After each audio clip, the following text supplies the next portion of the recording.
नमस्कार, मैं चुनचुन कुमार। स्वागत है झारखंडी हिंदी न्यूज पर। चलिए जानते हैं आज की छोटी बड़ी सभी महत्वपूर्ण खबरों को। आज की पहली और बड़ी खबर की बात करें तो लातेहार पहुंचे झारखंड सीएम हेमंत सोरेन। बोले गांव से ही राज्य होगा मजबूत, हर दरवाजे तक पहुंच रही सरकार। मुख्यमंत्री हेमंत सोरेन ने कहा कि हमारे गांव मजबूत होंगे तो राज्य मजबूत होगा। गांव को मजबूती प्रदान करने के लिए राज्य सरकार आपके अधिकार, आपकी सरकार आपके द्वार कार्यक्रम चला रही है। कहा कि यह कार्यक्रम आगामी 29 दिसंबर तक पूरे राज्य में चलाया जाएगा। श्री सोरेन सोमवार को लातेहार जिला अंतर्गत सदर प्रखंड के तरवाडी पंचायत के केनो गाँव में आयोजित कार्यक्रम को संबोधित कर रहे थे। इस मौके पर स्वतंत्रता सेनानी नीलांबर पीताम्बर के वंशज समेत अन्य लाभुकों को विभिन्न योजनाओं से लाभान्वित किया। इससे पहले श्री सोरेन ने कोने ग्राम में स्थापित नीलांबर पीताम्बर की प्रतिमा पर माल्यार्पण किया। अगली बड़ी खबर की बात करें तो झारखंड में बिना खतियान के भी बनेगा जाति प्रमाण पत्र, आदेश जारी। झारखंड की राजधानी रांची से बड़ी खबर आ रही है। ताजा रिपोर्ट के मुताबिक झारखंड के लोगों को अब बिना खतियान के भी जाति प्रमाण पत्र बन सकता है। ताजा रिपोर्ट के मुताबिक झारखंड के लोग अब बिना खतियान के भी जाति प्रमाण पत्र बना सकते हैं। इसको लेकर आदेश जारी कर दिया गया है। इससे जाति प्रमाण पत्र से संबंधित आ रही परेशानी दूर हो गई है। खबर के अनुसार मुख्य सचिव सुखदेव सिंह ने पत्र जारी करते हुए कहा है कि राज्य में बिना खतियान के स्थानीय जांच के आधार पर भी जाति प्रमाण पत्र बनाया जाएगा। साथ ही साथ झारखंड के लोग ऑनलाइन के द्वारा भी आवेदन कर सकेंगे। आपको बता दें कि झारखंड के सभी जिलों में रहने वाले लोग अंचल कार्यालय से बनाए गए जाति प्रमाण पत्र के आधार पर ऑनलाइन आवेदन कर सकते हैं। इसके बाद अनुमंडलाधिकारी कार्यालय से जाति प्रमाण पत्र जारी कर दिया जाएगा। अगली बड़ी खबर की बात करें तो हेमंत सोरेन ने कहा, हमारे पास बोरा में पैसा नहीं, लेकिन राज्य का विकास करने की हिम्मत जरूर है। मुख्यमंत्री हेमंत सोरेन लातेहार पहुंचे। स्वतंत्रता सेनानी नीलांबर पीताम्बर की प्रतिमा पर माल्यार्पण कर उन्होंने आपका अधिकार, आपकी सरकार, आपके द्वार कार्यक्रम का शुभारंभ किया। कार्यक्रम में मुख्यमंत्री ने कहा कि कोरोना काल में मजदूर रोजगार की तलाश में अंडमान, गोवा जैसे जगहों में फंस गए थे, लेकिन मैंने हवाई जहाज से मजदूरों को घर तक पहुँचाया। उन्होंने कहा कि हमारे पास बोरा में पैसा नहीं है, लेकिन राज्य का विकास करने की हिम्मत जरूर है। उन्होंने कहा कि दलालों के चंगुल से निपटारा को लेकर गांव-गांव में आपका अधिकार, आपकी सरकार, आपके द्वार कार्यक्रम में पेंशन समेत अन्य समस्याओं का निदान किया जा रहा है। हमारी सरकार एक ऐसी योजना बना रही है जिससे गाँव के लोग मजबूत होंगे। अगली बड़ी खबर की बात करें तो सरकारी जमीन पर ही रहेंगे मजदूर, 3 डिसमिल जमीन पर बनेगा आवास, सीएम ने दी सहमति। झारखंड सरकार गरीब ग्रामीणों को घर बनाने के लिए जमीन देने की तैयारी कर रही है। ग्रामीण इलाकों के गरीबों को अतिक्रमित सरकारी जमीन से हटाने के बजाय उनके नाम से ही जमीन की दाखिल खारिज कर दी जाएगी। गरीब के नाम से 3 डिसमिल जमीन आवंटित कर प्रधानमंत्री आवास बनाए जाएंगे। 3 डिसमिल जमीन उनके नाम बंदोबस्त करने संबंध प्रस्ताव पर मुख्यमंत्री ने भी सहमति जताई है। अब इसे कैबिनेट की बैठक में रखा जाएगा। फिलहाल इसका लाभ प्रधानमंत्री आवास योजना के लिए चयनित लाभार्थियों को मिलेगा।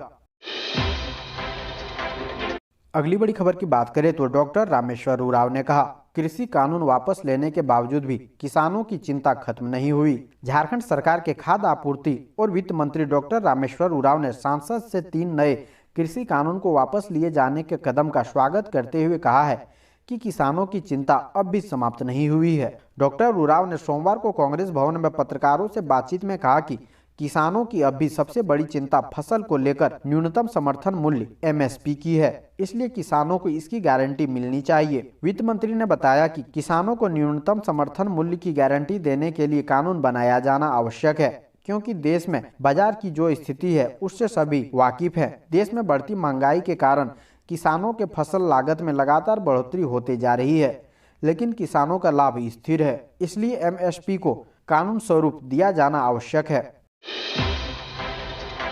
अगली बड़ी खबर की बात करें तो मंत्री बन्ना गुप्ता ने कहा, नया वेरिएंट बेहद खतरनाक, इससे निपटने के लिए तैयारी की जानी चाहिए। झारखंड के स्वास्थ्य मंत्री बन्ना गुप्ता ने कहा है कि कोरोना की दूसरी वेव को हमने देखा है और इसके प्रभाव से हम वाकिफ हैं, इसलिए यह जरूरी है कि इस नए वेव को समय से पहले ही रोक दिया जाए। दूसरे वेव में डेल्टा समेत 4 वेरिएंट ने तबाही मचाई थी। नया वेरिएंट बेहद खतरनाक है। इस बार कोरोना के नए वेरिएंट ओमिक्रॉन को देश में आने से रोकना होगा। मंत्री बन्ना गुप्ता ने कहा कि जिन देशों में नए वेरिएंट पाए गए हैं उन देशों से उड़ान पर रोक लगानी चाहिए। उन्होंने प्रधानमंत्री नरेंद्र मोदी से अनुरोध किया है कि कोरोना के नए वेरिएंट को देखते हुए अंतर्राष्ट्रीय उड़ानों पर रोक लगाई जाए। उन्होंने कहा कि पीएम मोदी को कोरोना के नए वेरिएंट ओमिक्रॉन से निपटने के लिए अभी से ही रणनीति बनानी चाहिए।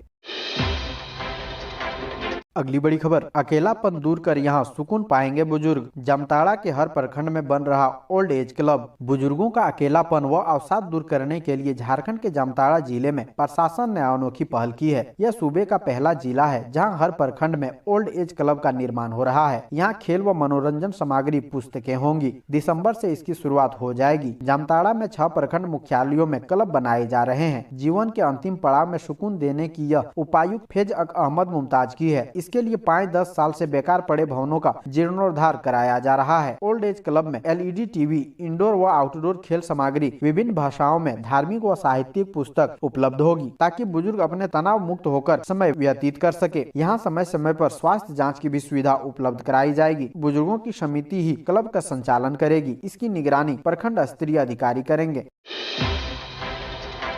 अगली बड़ी खबर की बात करें तो कोरोना का नया वेरिएंट, धनबाद में बाहर से आने वालों की होगी स्क्रीनिंग। अफ्रीका में कोरोना वायरस की नई वेरिएंट ओमिक्रॉन मिलने के बाद पूरी दुनिया में हड़कंप मच गया है। डेल्टा वायरस से भी 100 गुना ज्यादा संक्रामक इस नए वेरिएंट को लेकर केंद्रीय स्वास्थ्य मंत्रालय भी अलर्ट हो गया है। इसी के तहत अब धनबाद में भी इसकी सतर्कता देखी जा रही है। Dhanbad railway station, bus stand, Chirkunda check post सहित सड़क मार्ग से आने वाले लोगों की भी जाँच की जाएगी। फिलहाल खासकर वैसे लोगों की जाँच की जाएगी जो अफ्रीका से होते हुए धनबाद पहुंचे हैं। अफ्रीका या इसके आसपास से लौटकर भारत आने वाले लोगों पर विशेष नजर रखी जा रही है। ऐसे में धनबाद में भी यदि कोई लोग आते हैं तो उसके लिए पहले एयरपोर्ट पर क्वारंटाइन की व्यवस्था की जा रही है। इसके बाद धनबाद में भी उसकी विशेष निगरानी की जाएगी।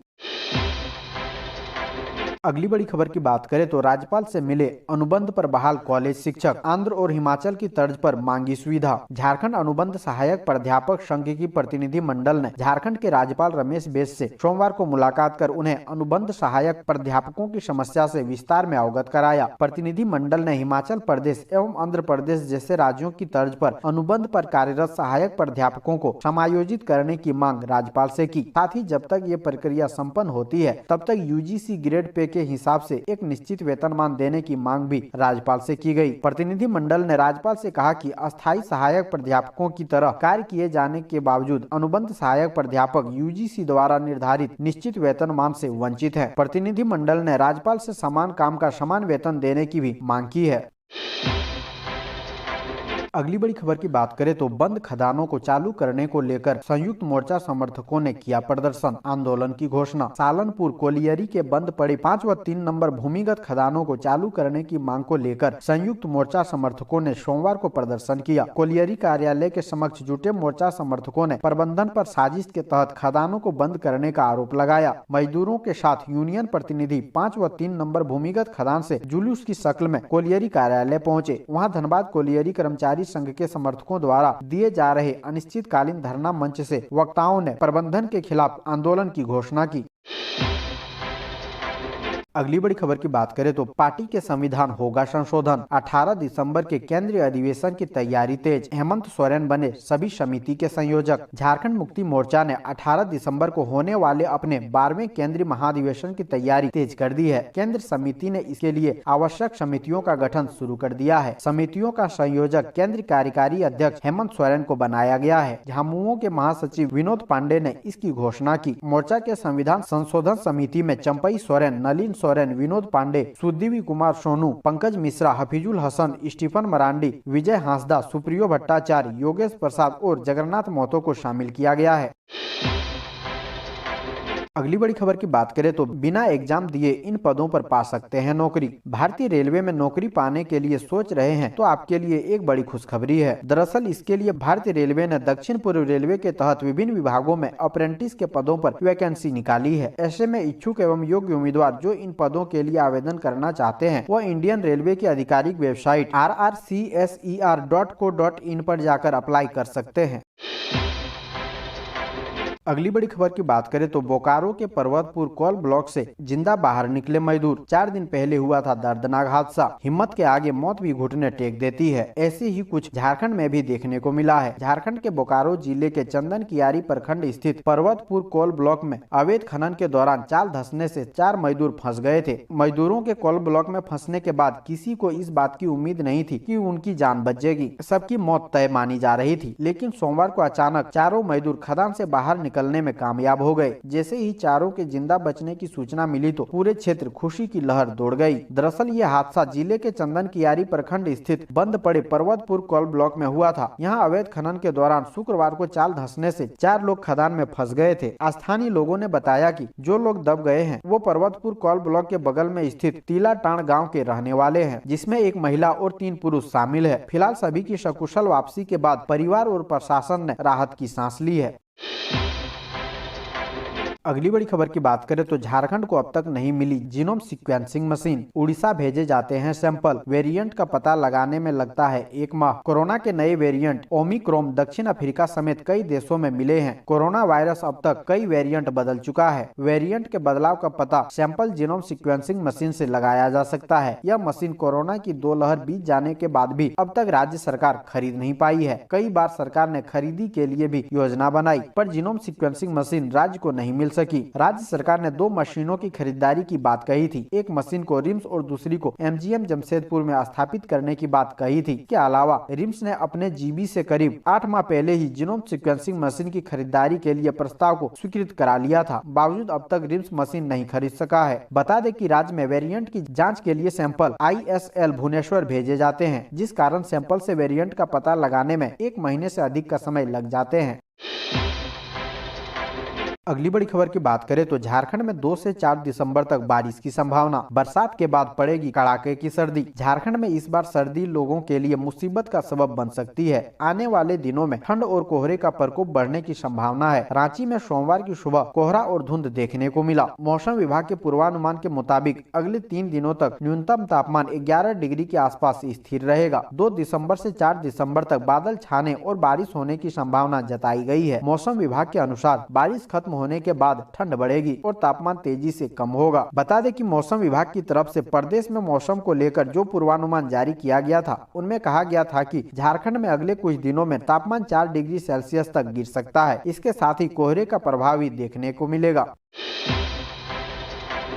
अगली बड़ी खबर, समझ ही नहीं गंदगी भी भर रहा इंटरनेट। मोबाइल में ऐसे कंटेंट ज्यादा देख रहे छात्र। इंटरनेट हमारी दुनिया बन गई है। बच्चे, युवा, बूढ़े सभी इंटरनेट का इस्तेमाल करते हैं। कोरोना काल में बच्चे काफी तेजी से इंटरनेट के साथ जुड़े हैं। ऑनलाइन क्लास व मोबाइल गेम के चलते बच्चे काफी समय इंटरनेट पर ही बिता रहे हैं। इससे बच्चों के मानसिक स्तर पर कितना असर पड़ रहा है और उन्हें कैसे बचाया जाए, इसकी तैयारी अब शुरू कर दी गई है। फ्लेयर नामक NGO को फिलहाल इसका सर्वे कर बच्चों को बचाने की जिम्मेदारी दी गई है। बोकारो और धनबाद जिला प्रशासन ने यह पहल शुरू की है। फ्लेयर संस्थापक अजय कुमार ने बताया कि इंटरनेट गेमिंग सबसे ज्यादा बच्चों को नुकसान पहुंचा रहा है। बोकारो में 10,000 बच्चों पर सर्वे किया गया था, जिसमें पता चला कि बच्चों की स्क्रीन टाइमिंग में काफी वृद्धि हुई है। ज्यादातर बच्चे इंटरनेट गेमिंग पर ही अपना समय बिता रहे हैं। इसके अलावा पोर्न साइट पर भी बच्चे बार बार क्लिक कर रहे हैं। इससे बच्चों के दिमाग पर तेजी से असर पड़ रहा है।